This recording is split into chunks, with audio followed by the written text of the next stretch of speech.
Ada satu riwayat,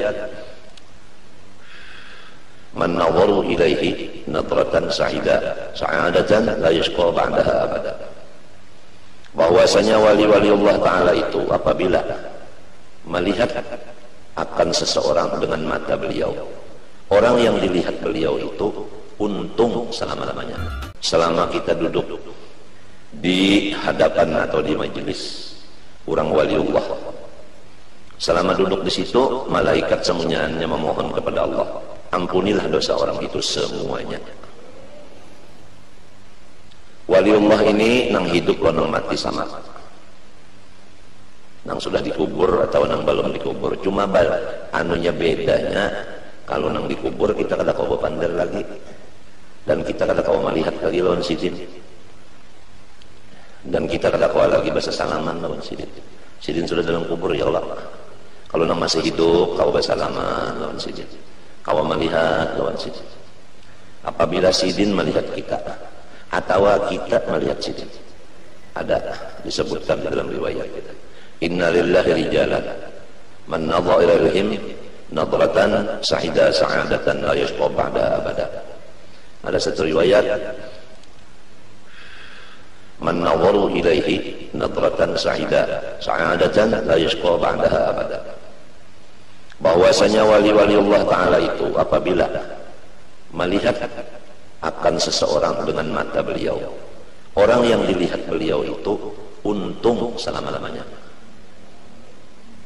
Akawa beliau pada melihat kita, tapi kita melihat beliau, yang ada cengang ya kita lawan sidin minten, maka si kita ini ditulis untung dunia akhirat.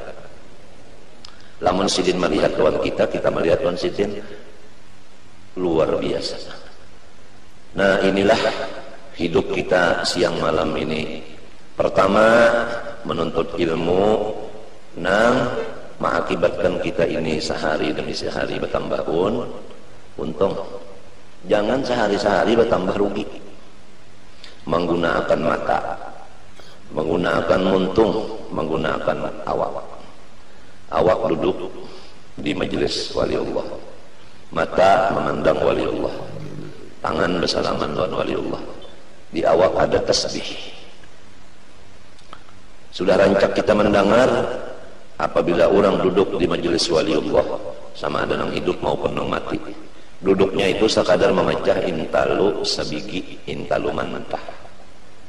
Intalu mantah itu ambil sebigi, diketek lawan tangan pecah. Duduknya di majelis wali sekadar itu aja, satu mat mana. Maka pahalanya kita duduk satu mat itu lebih banyak daripada mulai keluar di parut beribadat siang malam non stop sampai mati. Misalnya ada seseorang namanya Abdullah, dia duduk di majelis wali sekadar memecah intalu sebigi.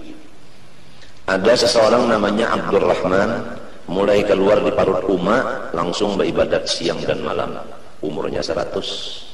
Ada sing ampihan beribadat 100 tahun mati, maka Abdullah itulah yang paling sugih pahala daripada Abdurrahman tadi.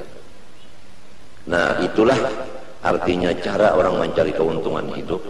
Ma'andak akan burit duduk di majelis waliullah, sekadar memecah intalu sebiji. Kalau duduknya seperempat jam memecah intalu berapa biji? Coba bayangkan, kaliakan aja untung benar.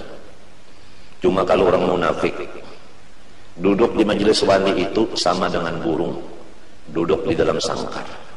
Dia berpikir hendak keluar daripada sangkar itu, rasa kada nyaman di dalam sangkar.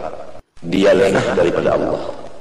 Dia duduk bukan di majelis wali, dia kada bisi tasbih, dia membuang-buang waktu. Mata kada melihat kepada orang soleh, telinga kada mendengar kata-kata orang soleh, tangan kada bersalaman lawan orang soleh, beelang bukan ke tempat orang soleh. Jadi salah inya juga karena menggunakan awaknya kepada yang semestinya. Jelas saja kada dah. Fa inna lahu ma'isyatan dhanka, diberi hidupnya itu susah. Selain daripada di dunia susah, wa nahsyuruhu yaumal qiyamati a'ma. Dia bangun dari kubur ke padang mahsyar di dalam keadaan buta matanya. Ada gampangan orang buta berjalan mulai di kubur ke padang mahsyar, tahantup-hantup. Lalu berpanggil lawan Tuhan, Rabbi lima hasyartani a'ma wa qad kuntu basira. Ulun di dunia ya Allah melihat saja mata, kenapa lipa bangun di kubur ini picak? Ujar Tuhan, sudah berapa pelajaran-pelajaran disampaikan guru-guru agama, tapi ikam kada mau mendengar. Anda juga yang mendengar, kada masih, kada menurut, kada memakai. Jadi walau umpat mendengar tapi kada masih, kada menurut, sama aja lawan yang kada mendengar juga. Hidupnya susah, kena bangun di kubur menuju padang mahsyar itu picak. Wa kadzalika yauma tunsa. Karena demikianlah pada hari kiamat ini engkau tidak dilayani sama sekali, dibiarkan sama sekali oleh Tuhan. Ya Allah kasihan. Jadi anak-anakku semua, taubatlah kita daripada segala kesalahan yang sudah lewat. Janganlah berjalan kecuali ke tempat orang soleh. Jangan bakawan kecuali orang yang soleh. Jangan melihat kecuali kepada orang soleh. Jangan ziarah kecuali ke rumah orang soleh. Dan jangan kada bisitas. Dan sehari semalaman jangan kada minum kopi walau sedikit.